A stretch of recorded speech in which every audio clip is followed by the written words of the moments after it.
নমস্কার বন্ধুরা, জ্যোৎস্না রীতি কথায় একটি নতুন পর্বে তোমাদের সকলকে স্বাগত জানাই। বন্ধুরা, অমাবস্যার সময়কালটা দেবীর বিশ্রামকাল হিসাবে গণ্য করা হয়। জ্যোতিষশাস্ত্র মতে অমাবস্যার সময় বিশেষ কিছু নিয়ম পালন করলে দেবীর আশীর্বাদ লাভ করা যায়। আবার এমন কিছু কাজ আছে যেগুলো আমাদের করতে নেই। তাই বন্ধুরা, আজকের পর্বে তোমরা জেনে নেবে যে অমাবস্যার এই 3 দিন আমাদের কি কি কাজ করতে নেই আর কি কি কাজ করতে হবে।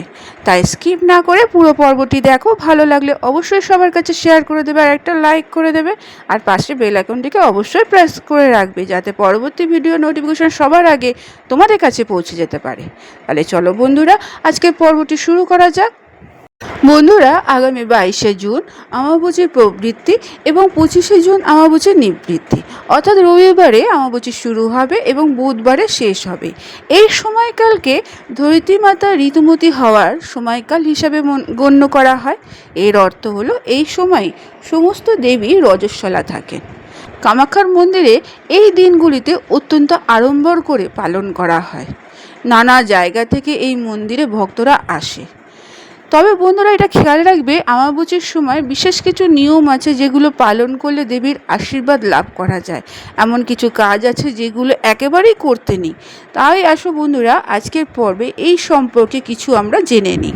বন্ধুরা, অমাবস্যার সময় বাড়িতে থাকা সকল দেব মূর্তি লাল কাপড় দিয়ে ঢেকে রাখবে। এছাড়া মন্ত্র উচ্চারণ করে ফুল জলখাবার দিয়ে দেবীর মূর্তি পুজো করা যাবে না। শুধুমাত্র ধূপ দ্বীপ দেখিয়ে প্রণাম করতে পারবে।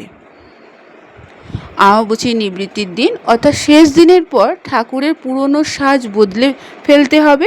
সিংহাসনে পাতা পুরনো কাপড়গুলো তুলে ফেলতে হবে।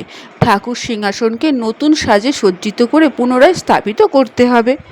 এবং এই সময় কিছু জরুরি দরকার না থাকলে বাড়ি থেকে দূরে কোথাও ভ্রমণ করতে পারবে না।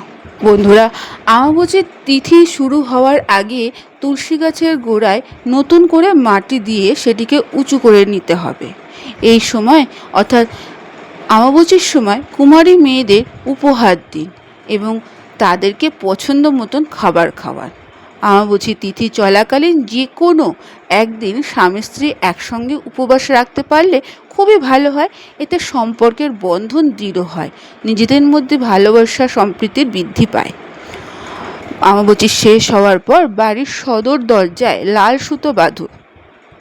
কামাখ্যা মায়ের কাছে আশীর্বাদ প্রার্থনা করবে এই লাল সুতো বেঁধে।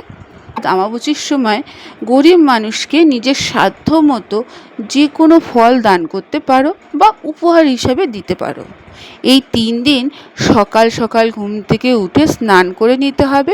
তারপর শুদ্ধ বস্ত্র পরে ইষ্ট মন্ত্র জপ করতে পারো। অমাবস্যার সময় বাড়িতে কোনো শুভ কাজ একেবারেই করবে না, মাটি খুঁড়বে না, কৃষিকাজ করতে নেই।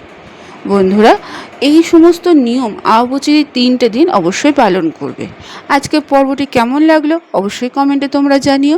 বন্ধুরা, অমাবস্যা শুরুর পর 3 দিন চলে এই উৎসব।